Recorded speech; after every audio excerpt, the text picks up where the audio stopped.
कहते हैं कि शब्द बिना धार वाली तलवार होते हैं। यह एक ऐसी शक्ति है जो हमें जन्मजात मिला हुआ है। मानव अकेला ऐसा प्राणी है जो बातचीत कर सकता है, जिसके पास ढेर सारे शब्द हैं, लेकिन इन शब्दों के सही प्रयोग का पता होना बेहद आवश्यक है। एक बार व्यक्ति अपने मुंह से जो शब्द निकाल देते हैं वह कभी वापस नहीं आता। शब्दों से ही बड़े बड़े युद्ध हो जाया करते हैं और इन्हीं शब्दों के प्रयोग से बड़े बड़े युद्धों को टाला जा सकता है। इस संसार में अलग अलग प्रकार के व्यक्ति हैं और सबका हर बात पर अलग अलग विचार भी होता है। आपने अपने जीवन में कई ऐसे व्यक्तियों से मुलाकात की होगी जिनकी बातों से आप एक बार में ही इम्प्रेस हो जाते हैं, जो इतनी चालाकी से बात करते हैं कि कोई समझ भी नहीं पाता है और वह अपना मतलब निकाल लेते हैं। क्या आपने कभी उनके बोलने के तरीके और शब्दों पर ध्यान दिया है? दरअसल वह कुछ ऐसी बातों का ज्ञान रखते हैं जिससे वह एक बार में ही आपको इम्प्रेस कर लेते हैं। अपने बातचीत के तरीके को बेहतर बनाना बहुत जरूरी होता है ताकि हम इस दुनिया में अच्छे से सरवाइव कर पाएं, क्योंकि कई बार बातचीत का अच्छा तरीका पता नहीं होने के कारण हमें नुकसान उठाना पड़ता है, जबकि सामने वाला व्यक्ति बिना किसी ठोस शक्ति के भी अपने बातचीत के तरीकों से बड़े बड़े काम निकलवा लेते हैं और सही तरीका पर न होने के कारण हम पीछे रह जाते हैं। आइए आपको बौद्ध सन्यासी और एक युवक की कहानी के माध्यम से बताते हैं कि बातचीत करने का सही तरीका क्या होता है और किस प्रकार से आप अपनी बातों से दूसरों को सहमत कर सकते हैं। कहानी शुरू करने से पहले चैनल को सब्सक्राइब कर लीजिए और बेल आइकन भी दबा दीजिए। दोस्तों, गौतम बुद्ध की शिक्षा हर किसी के जीवन को नई दिशा दे सकती है। अगर आप भी इसे मानते हैं तो कमेंट्स में नमो बुद्धाय लिखना मत भूलिए। एक समय की बात है, एक घने जंगल के किनारे एक गांव था। उस गांव में एक व्यक्ति रहा करता था। वह व्यक्ति दिल का बहुत अच्छा था, सभी की मदद करता था, किंतु उसके साथ एक समस्या थी कि वह ठीक प्रकार से बात नहीं कर पाता था। उसकी आवाज में कोई समस्या नहीं थी, लेकिन उसे बातचीत के तरीकों का बिल्कुल ज्ञान नहीं था। कब क्या बात करनी है, किस अंदाज में बात करनी है, सामने वाले व्यक्ति को वह किस प्रकार से अपनी बात मनवा सकता है, यह सब तरीके उसे बिल्कुल भी नहीं आते थे। एक बार उस गांव पर बड़ी मुसीबत आ गई। गांव में एक अलग तरह की बीमारी फैल चुकी थी जिसने सभी को अपनी चपेट में ले लिया था। गांव वालों के पास अब राजा से मदद मांगने के अलावा और कोई रास्ता नहीं था, किंतु इन हालातों में राजा के पास जाएगा कौन? बहुत सोच विचार कर सबने निर्णय लिया कि उस युवक को राजा के पास भेजा जाए।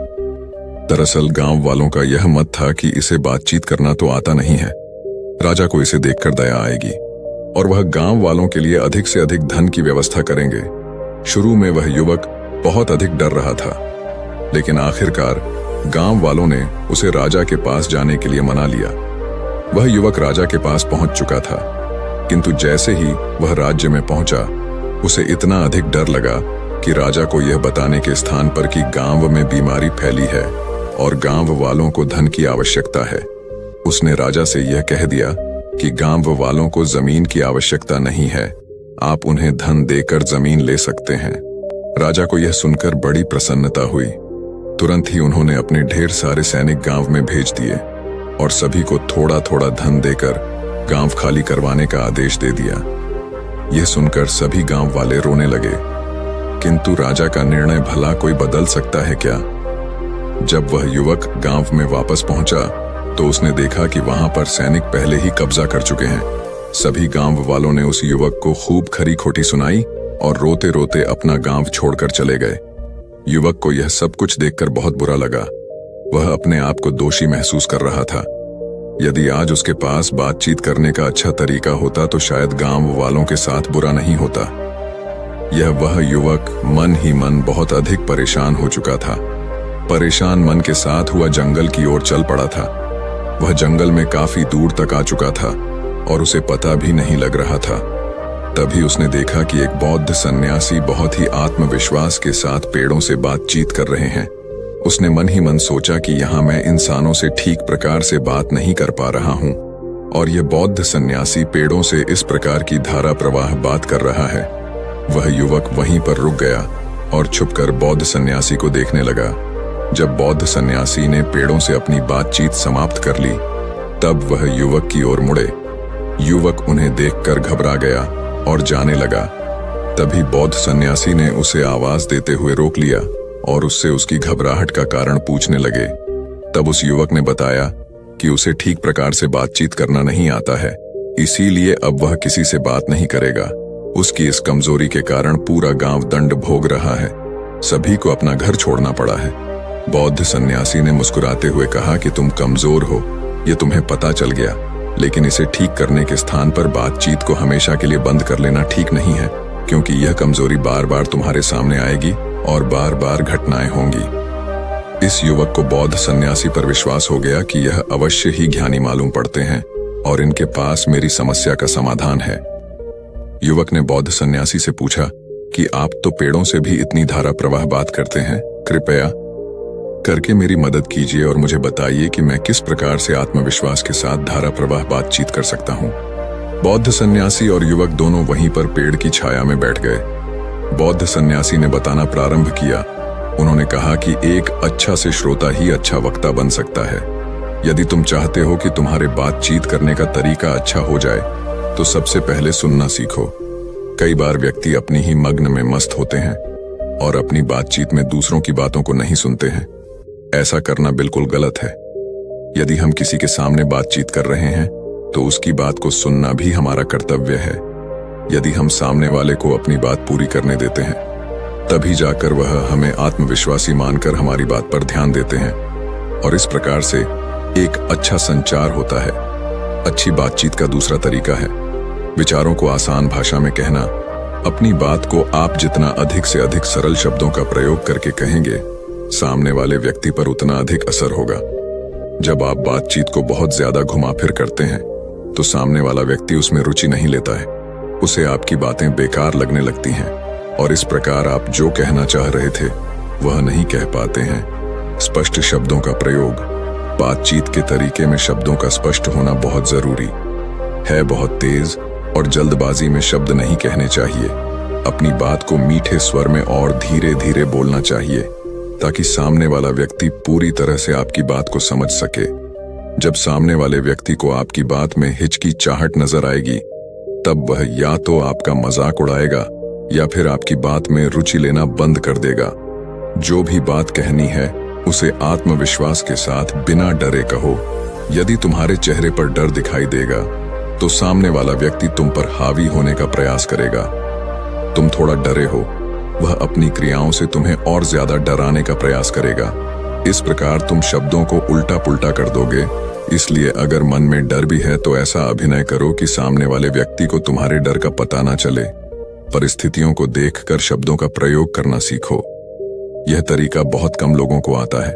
वह बिना को जाने बस अपनी बात रख देना चाहते हैं, किंतु खराब स्थिति में कही गई बात की सफलता का प्रतिशत कम हो जाता है। इसलिए हमेशा सामने वाले व्यक्ति के मूड को देखते हुए और आसपास की परिस्थितियों को देखते हुए ही बातचीत शुरू करनी चाहिए। सामने वाले व्यक्ति की ओर आंखों में देखते हुए बातचीत करना सबसे बेहतर तरीका होता है। ऐसा करने से वह आपकी बात से निश्चित ही सहमत हो जाएगा।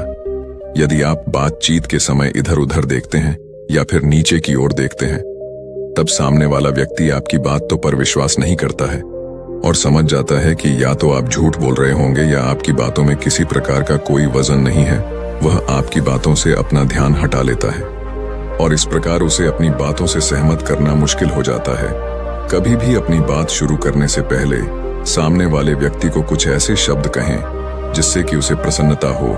उसे आपका अच्छा संपर्क, कनेक्शन होना आवश्यक है, तभी जाकर वह आपकी बातों से सहमत हो सकेगा।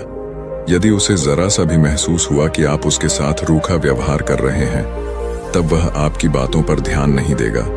इसलिए अगर किसी से अपनी बात मनवानी है, तो उसके बारे में 2-4 अच्छे शब्द कह देने में कोई बुराई नहीं है। न कहना आना चाहिए। कई व्यक्ति ऐसे होते हैं जो हर परिस्थिति में हाँ हाँ कहते हुए जाते हैं। उन्हें लगता है कि एक अच्छा व्यक्ति बनने के लिए सभी को हाँ कहना आवश्यक है, किंतु ऐसा बिल्कुल नहीं होना चाहिए। आपको ना कहना आना चाहिए। हर परिस्थिति में सबसे पहले अपने आप को रखना चाहिए। अपनी सीमाओं से बाहर जाकर किसी के लिए कुछ करना सही नहीं होता है। जब तक आपका व्यक्तिगत नुकसान नहीं है, तब तक मदद करना ठीक है, किंतु व्यक्तिगत नुकसान उठाते हुए किसी को हाँ कर देना सही नहीं होता। न कहना भी एक मजबूती का प्रदर्शन माना जाता है। इसका प्रयोग अवश्य करें, जहां जरूरत हो वहीं पर बोले। कई व्यक्ति ऐसे होते हैं जो दूसरों के मामले में भी बिना मतलब के बोलते रहते हैं। ऐसा करने से वह अपनी वैल्यू ही घटाते हैं। कभी भी ऐसे मामलों में नहीं बोलना चाहिए जिसका सीधा संबंध आपसे ना हो। यदि आपको उस मामले में बोलने के लिए आमंत्रित किया जा रहा है तो दोनों पक्षों की बातों को ध्यान में रखकर ही बोले। ऐसे शब्दों का प्रयोग बिल्कुल ना करें जो दूसरे व्यक्ति को दुख दें। दूसरों के मामलों में कम ही बोलना चाहिए। इस प्रकार बौद्ध सन्यासी ने उस युवक को बातचीत करने के सबसे अच्छे तरीके बताएं। उस युवक ने बौद्ध सन्यासी को धन्यवाद दिया और कहा कि अब वह इन तरीकों का प्रयोग जीवन भर करेगा। साथ ही उससे जो गलती हुई है वह राजा के सामने जाकर इसे ठीक करने का पूरा प्रयास करेगा। तो दोस्तों, उम्मीद है इस वीडियो से आपको काफी कुछ सीखने को मिला होगा, और अगर कुछ सीखने को मिला हो तो हमारे इस वीडियो को लाइक, शेयर और बुद्धा स्टोरियन चैनल को सब्सक्राइब जरूर कर लीजिएगा, और साथ ही कमेंट में नमो बुद्धाय जरूर लिखिएगा। धन्यवाद।